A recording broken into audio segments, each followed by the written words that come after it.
নমস্কার বন্ধুরা, আজ হচ্ছে শ্রাবণ মাসের শেষ শনিবার। আর শেষ শনিবার উপলক্ষে আমাদের বাঙালপুর হালদার পাড়ার বাবার মন্দির প্রাঙ্গণ যেন সেজে উঠেছে।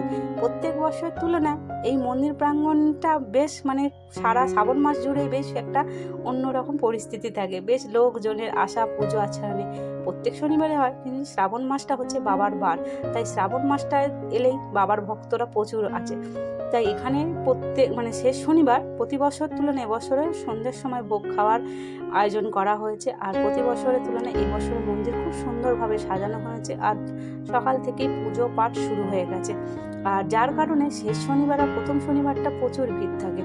আর আমাদের দোকান যেহেতু আজকে শনিবার শেষ দিন, আর দোকানটাও তো আমাদের মন্দিরের সামনে, তাই সারাদিন আজকে তো আমাদের দোকান খোলা। আর দোকানে আমিও এসেছি, সারাদিনের ব্যাপার আজকে এখানে থাকতেই হবে।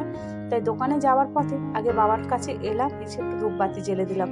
জীবনের শেষ ইচ্ছাটুকু বাবাকে জানিয়ে গেলাম।